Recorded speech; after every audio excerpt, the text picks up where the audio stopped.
There could hardly be a clearer threat to world peace, more demanding of a unified response than the activities of one member of the United Nations, North Korea, breaking its treaty obligations, ignoring the will of this Council, and making blood-curdling threats to inflict grievous harm on peoples of other countries.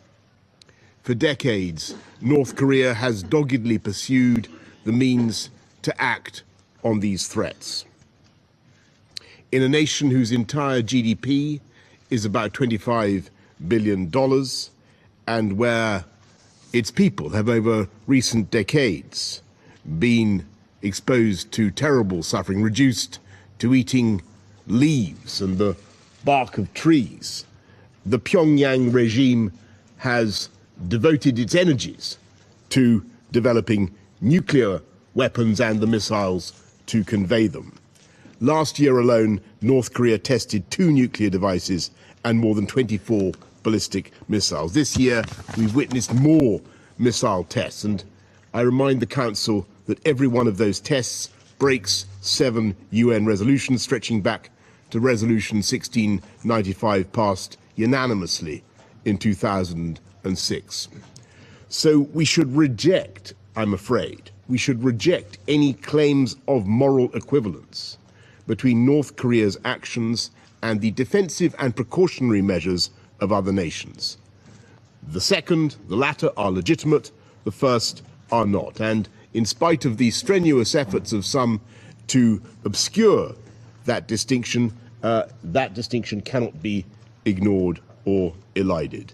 So the United Kingdom believes it is vital for this Council to stand ready to take further significant measures to bring about a peaceful resolution.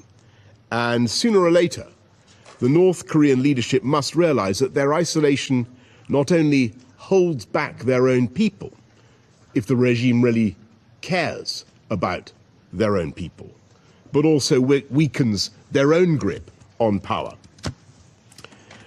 This Council must be united in its demand that the present course cannot continue. And Britain is proud today to have joined its allies to lead the enforcement of sanctions and seek a peaceful solution. We urge other partners with direct influence on North Korea to use their leverage to the full, with the aim of easing tensions and ensuring compliance with the expressed will of the UN.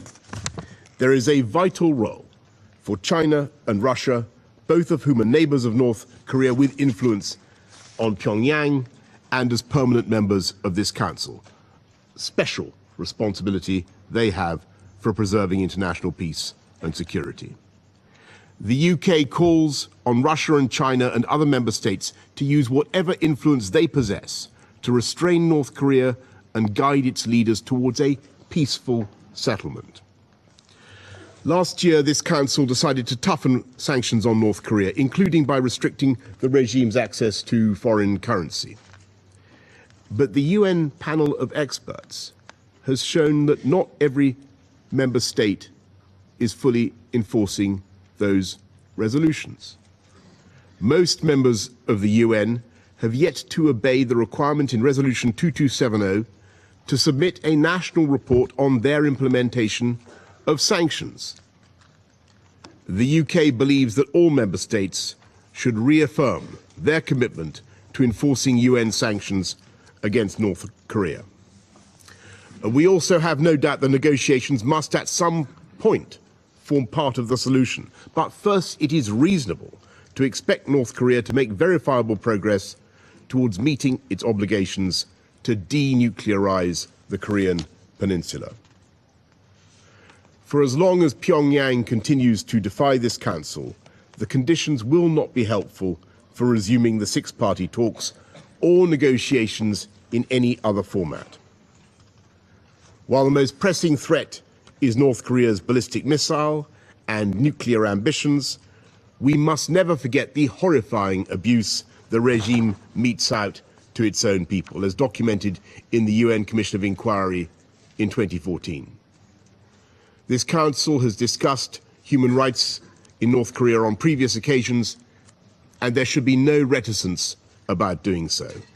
The UK fully supports the work of the UN Special Rapporteur on Human Rights in North Korea and the Office of the High Commissioner for Human Rights, both of whom perform the crucial task of investigating and recording these violations. Britain stands alongside our allies in making clear that North Korea must obey the UN and halt its nuclear weapons and ballistic missile programs, disarming in a complete, verifiable and irreversible manner. Only then can this Council be assured of the peace and security of the region, and only then can the people of North Korea have the chance of a better future. Thank you.